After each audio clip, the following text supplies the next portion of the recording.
Bayangkan ini, seorang juara dunia 2 kali, duduk di atas motor paling dominan di grid MotoGP, berada di puncak karirnya. Semua angka mendukungnya, statistik memihaknya.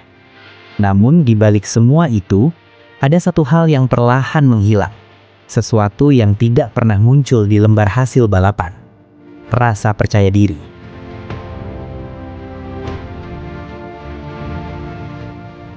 Musim MotoGP 2025 menjadi musim yang aneh bagi Francesco Pecco Bagnaia. Di atas kertas, ini seharusnya menjadi kelanjutan dari era dominasinya bersama Ducati. Tapi MotoGP tidak selalu ditentukan oleh siapa yang paling cepat. Terkadang, ia ditentukan oleh siapa yang paling mampu berdamai dengan ketidaknyamanan. Dan disinilah cerita Pecco mulai retak. Sejak awal musim, Bagnaia merasa ada sesuatu yang tidak sepenuhnya klik dengan Ducati GP25.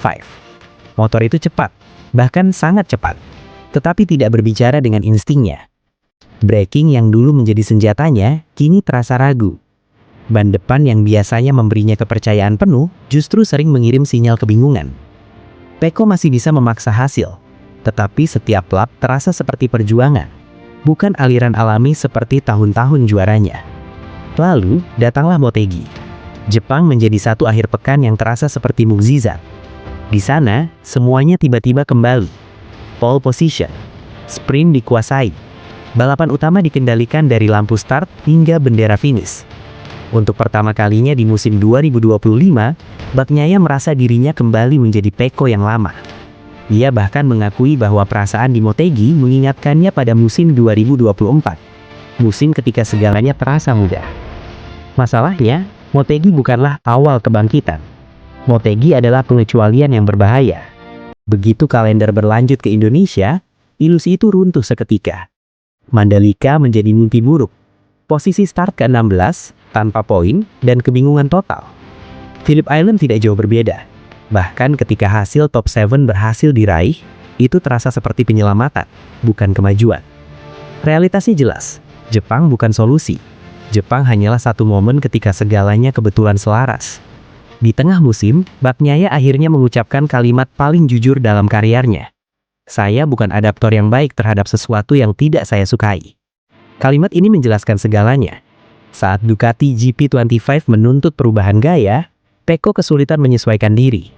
Ia adalah pembalap yang unggul ketika motor memberinya kepercayaan penuh. Ketika kepercayaan itu hilang, performanya ikut goyah. Dan di sisi lain garasi, Marc Marquez justru melakukan hal yang sepenuhnya berbeda. Marquez tidak menunggu motor menjadi nyaman. Ia mengubah dirinya agar sesuai dengan motor. Ketidaknyamanan bukan penghalang baginya. Itu adalah senjata. Sementara Pecco berusaha menemukan kembali perasaan lama, Marquez sudah memaksimalkan paket baru dengan kejam dan konsisten. Disinilah kesalahan terbesar Bagnaia muncul, meski tidak pernah ia ucapkan secara langsung. Ia memperlakukan Marc Marquez seperti rival normal, seperti pembalap cepat lain yang bisa dihadapi dengan konsistensi dan minim kesalahan. Padahal, Marquez bukan variabel biasa dalam MotoGP. Ia adalah faktor yang menghancurkan margin kesalahan siapapun di sekitarnya. Dominasi Marquez di 2025 tidak terlihat dari jumlah kemenangan, tetapi dari efek psikologisnya. Standar hasil bagus bagi Pecco perlahan turun. Jika dulu kemenangan adalah target, kini finish 5 besar terasa seperti pencapaian. Perubahan ini tidak terjadi karena Bagnaia menjadi lambat, tetapi karena tekanan mental yang terus menumpuk tanpa ruang bernapas. Tekanan itu diperparah oleh lingkungan tempat Pecco tumbuh. Sebagai lulusan VR46 Academy, ia dibesarkan dalam budaya dan narasi yang kompleks terhadap Marc Marquez. Selama bertahun-tahun, konflik lama antara Valentino Rossi dan Marquez tidak pernah benar-benar hilang dari pedok. Narasi itu membentuk persepsi, secara halus, nyaris tak disadari, bahwa Marquez adalah pembalap yang bisa diatur, dikalahkan, atau setidaknya diprediksi. Kenyataannya jauh berbeda. Marquez bukan sekedar lawan cepat.